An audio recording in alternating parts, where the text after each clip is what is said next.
Thanks for joining us, everybody. Today, we're off to Ho Tay, or Tay Ho. We'll get into that later. West Lake. It gets its name because it's north. Well, it's northwest of the old city, or the old quarter. Due to where we'll be coming into the district from, we'll meet the lake over here, at these two little lines in the water. These are our friends, the dragons. We're here in the middle of the day on a weekday, so it'll be pretty empty in most spots around the lake. But in the evenings and on the weekends, the dragons are a common place for people to come meet up with their friends and families. Lots of street food vendors selling various things cooked on sticks, coffee, coconuts, and all sorts of things to drink.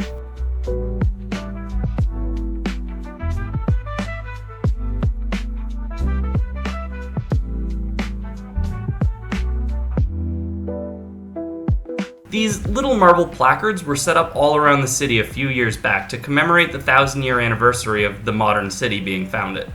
If you ever see one of these while out adventuring in Hanoi, it means that there's something significant or worth checking out in the immediate vicinity.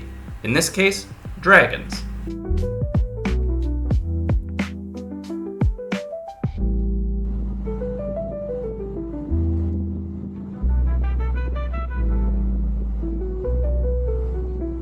So we hop back on the bike, set to circle the lake clockwise. While there are a bunch of cool neighborhoods that we'll pass through, many of which are deserving of their own inevitable episodes, we'll keep the info on them to a minimum for this episode. South Korean and Japanese nationals have their own little ethnic enclaves in different parts of the city, but the wider district of Tay Ho is where the vast majority of foreign nationals live when they come to Hanoi. Most are expats, some are immigrants. You can look up the definitions and determine for yourself which one you are. We're not here for that argument. Anyway, this is Nhiet Thio Street, at the very bottom of Nhiet Thanh Ward. Addresses are quite specific in Vietnamese cities. First, you have your Hem, then you have your Phong, then you have your Quan, then you have your Tang Pho. When we get to the north end of Nhiet Thio Street, we get to this cool little neighborhood that's generally referred to by the name of its main street, Chinh Khom Son. Tucked away in the northwestmost part of the lake, this is a gorgeous little neighborhood. If you've ever seen the iconic big old Ferris wheel over the lake, that's here. It gets its name from the famous musician Chinh Khom Son, who grew up in central Vietnam before moving to Saigon to study philosophy.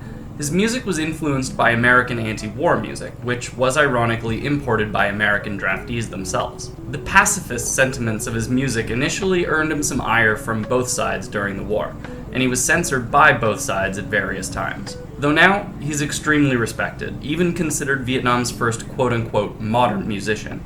If you look him up on Google, they refer to him as Vietnam's Bob Dylan. Which, okay, sure, but ever since I was just a young pup, I had always considered Bob Dylan to be the United Statesian's Chinh Khom Son. But whatever, that's just semantics. His funeral in Ho Chi Minh City was attended by hundreds of thousands of people, which made it the second most attended event in Vietnamese history, after the funeral of Uncle Ho himself. So, the guy's a pretty big deal. On the weekends, this whole neighborhood is closed off to traffic for a faux đi bộ, or a walking street with dozens of vendors, street food, and activities for kids and adults both.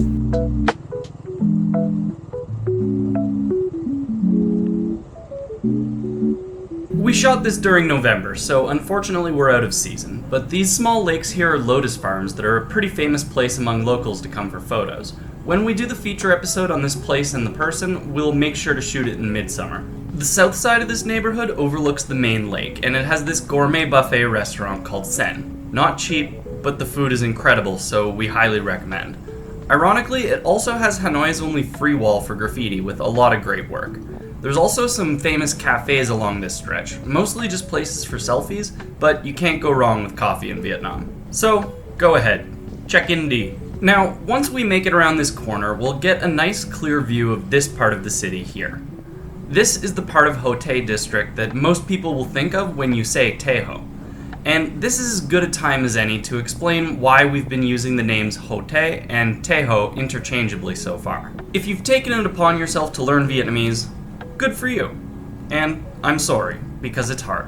But don't let that scare you off. Simple Vietnamese grammar structure is very similar to that of English. High-level grammar gets very crazy very fast, but the low-level stuff is quite easy. The main difference is that in English word order, we put the adjective before the noun. West, lake. In Vietnamese, this is reversed. Ho, Tay. So in spoken Vietnamese, it's always Ho Tay, but in English, different people in different situations will use either one. Technically, Ho Tay is correct, but Tay Ho is so common in English that it's essentially accepted as normal. As spoken Vietnamese doesn't generally differentiate between West, Western, and Westerner, they're all just Tay. I tend to refer to this neighborhood as Tay Ho, as it's the part of the district with the highest portion of the residents being Westerners. The part of Tay Ho that's full of Tays, if you will. This is where you'll find most of your hipster bars and pubs. The best pizzerias, European-style bakeries, and sandwiches will be found here. Want a good curry? This is the place. There are even a few great African restaurants around. Basically, if you want something from outside East Asia, this is the place to go.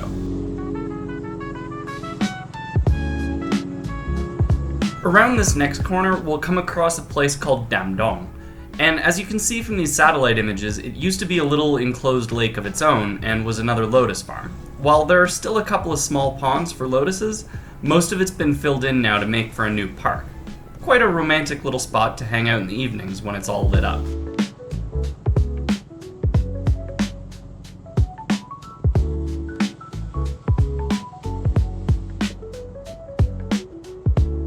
Though that land definitely looks like it's tilled for agriculture, so there's a very good chance that it will also be used as an operational farm, which is cool. I've always thought that we should do more agriculture inside cities, as it reduces transportation costs, helps clear the air, and also helps to keep people in touch with the food systems they rely on. You'll also see lots of these places around the lake, and despite the no swimming signs, at sunrise you'll always see a couple old guys hanging out for a morning dip. So it's definitely possible to take a swim in the lake, though it's not the cleanest, and we definitely don't recommend it. I would be lying if I said I hadn't convinced a friend or two to jump in after a couple of too many biahoys, but there is no way it's healthy, so avoid that if and when you can.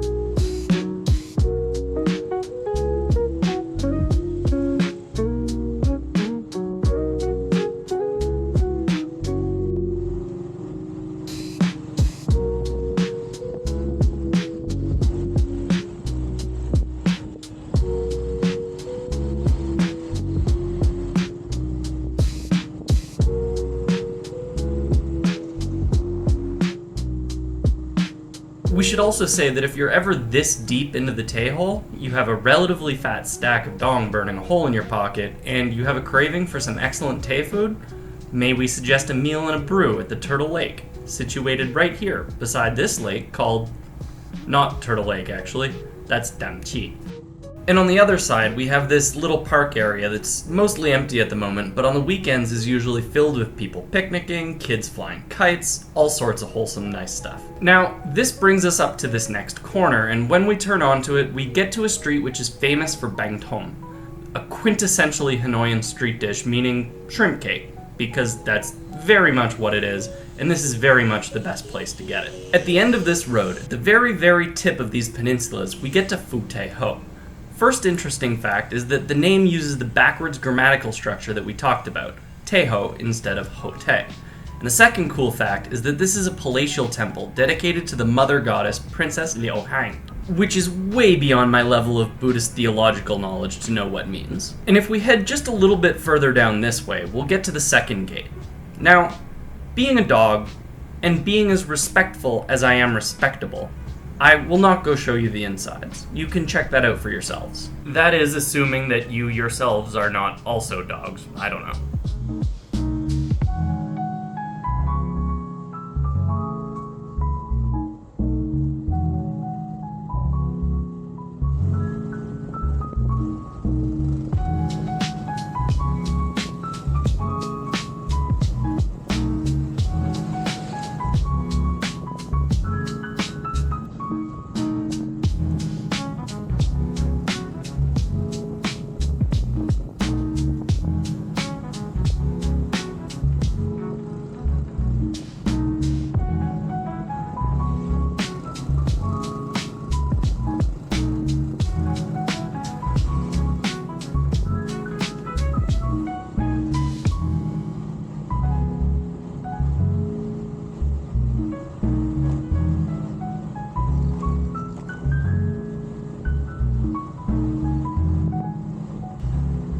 Now, for the purposes of this video, we're going to try and stay right along the lake as much as possible, so we'll take this little road here.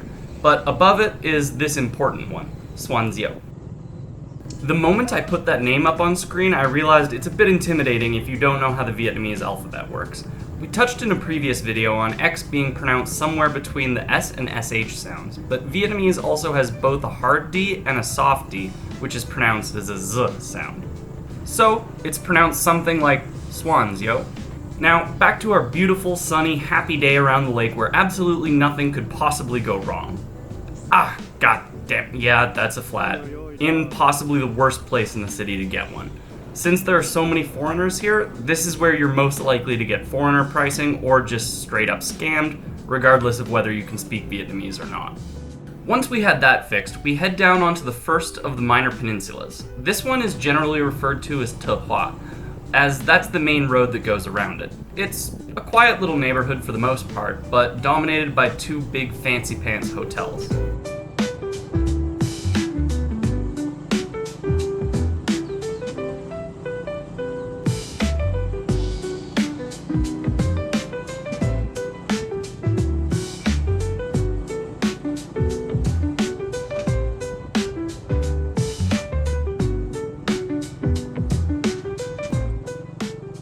One of those fancy pants hotels that we mentioned earlier is this one. The big white building behind this park area is the Intercontinental. The main building is located on shore, but most of the rooms are built on platforms above the lake itself and connected by some walkways. We'll get a clearer look at that on the next peninsula.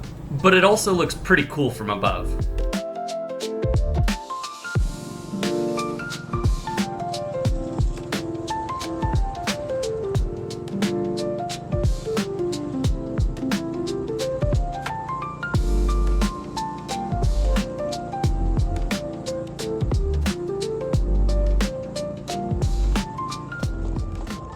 Located on that very next peninsula, directly opposite the Intercontinental and all of its American extravagance, is another famous hotel. This one is Thang Lai, which means to win, but is usually translated into English as the Victory Hotel. And it'll definitely be getting its own episode in the future, as the story of it coming about is a tale of friendship between Uncle Ho and the renowned Cuban revolutionary and notorious sexy guy, Fidel Castro. But that'll have to wait for another time, because our next stop is Yen Phu.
You may have noticed most of the lakefront is all publicly accessible property, and how nearly ubiquitous all this calisthenic workout equipment is. You may see playgrounds and such around sometimes, but far more common are these simple outdoor gyms to promote fitness. This isn't just around the lake either. Basically all public spaces will have them.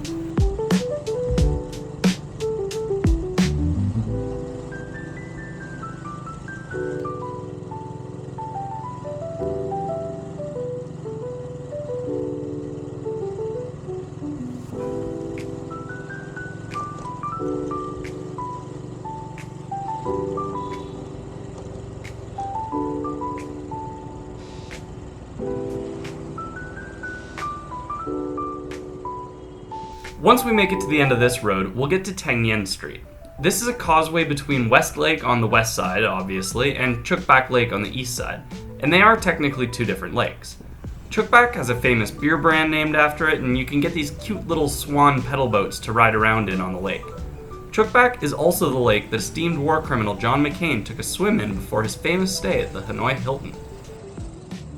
A little weave through the traffic will bring us to Chua Changkuo, or the Changkuo Pagoda. This is actually the very first Buddhist temple that was ever built in the city, all the way back in the 6th century. It was originally along the river, but eventually moved to Westlake in 1615. One of these days I'll send the interns in for an episode on it, but because dog, I won't be going in now.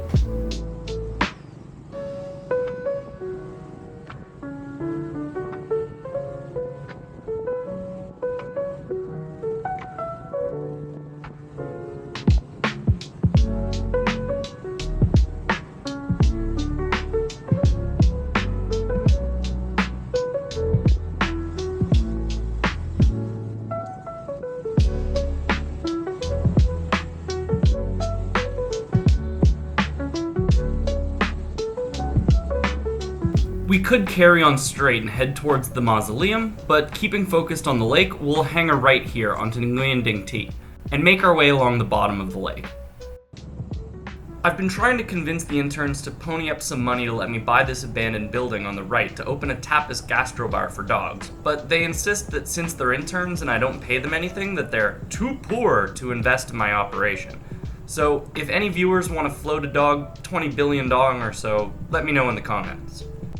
This portion of the lake is dominated by this school, Chu Vanen, which is named after the 12th century Confucian scholar and teacher Chu Vanen, who, after years of teaching the imperial family and declining offers to join the imperial court, finally accepted a position on the court under Emperor Chan Zutong. Due to the totally normal and cool logic of dynastic feudalism, the emperor was a teenager at the time. Upon entering the court and seeing the rampant corruption of the officials there, Chu Vanen wrote a petition to the emperor that went something like this. Yo boss, these guys are corrupt out the wazoo and here's my proof. Let's relieve them of their heads. And the emperor essentially responded, yeah, nah, that sounds like a lot of work. I'm just gonna take this bottle of wine and go kick it with my harem.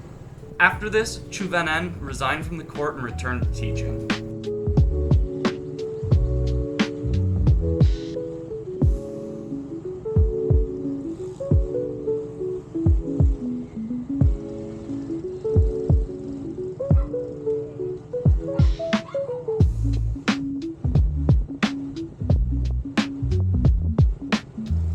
These next few blocks are filled with high-end cafes, competing with each other on aesthetics to draw in the selfie crowds, all having beautiful views out over the lake, and while the whole city, the whole country for that matter, are pioneers in coffee culture, a lot of the most innovative developments are tested out at places like these. Great place to take a date to.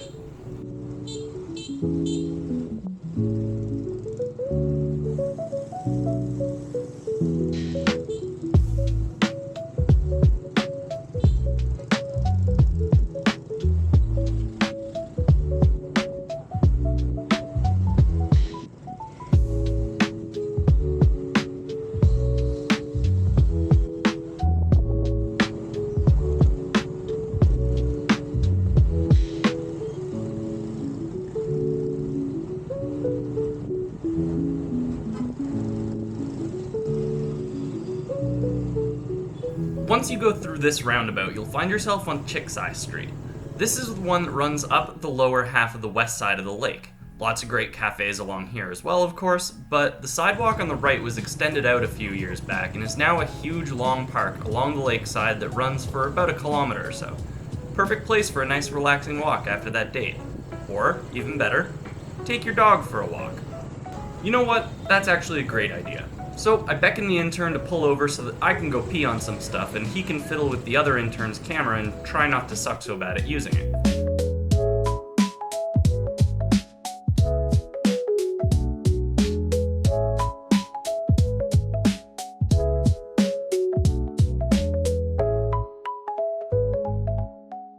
Hey, not bad. But we were losing daylight and we have another spot that we want to check out, so back on the road. Towards the northern end of Trickside, there's this little strip of real deal seafood restaurants specializing in snails, oysters, mussels, clams, all that kind of stuff. And this place in particular, Feng Feng, may be the best place for razor clams in the city. Dare I say the world. But we haven't gotten to taste test them all yet, so who's to say?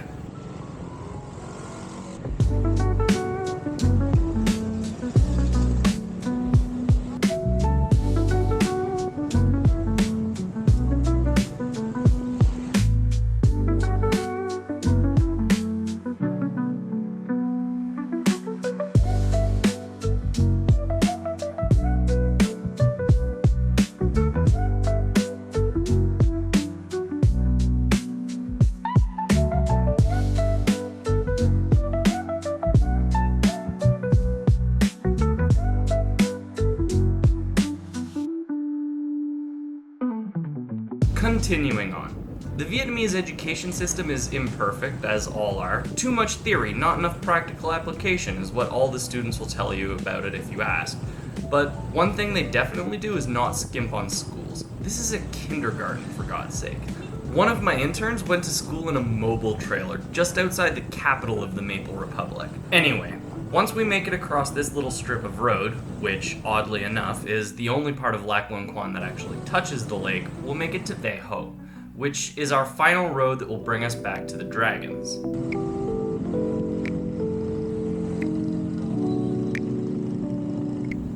This is where you'll find the Hanoi Kayak Club, like we saw before, for those who want to partake.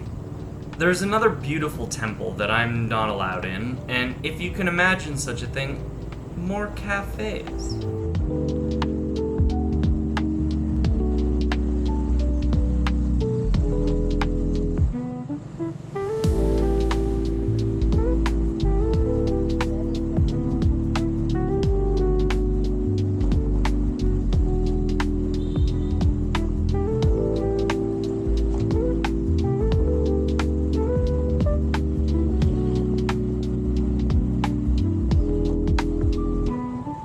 And thus, here we are, back at the Dragons, completing our tour around Hanoi's West Lake. Thanks for joining us, everyone who made it this far. Lick that like button, pause, subscribe. We'll see you on the next one. Catch you, homes.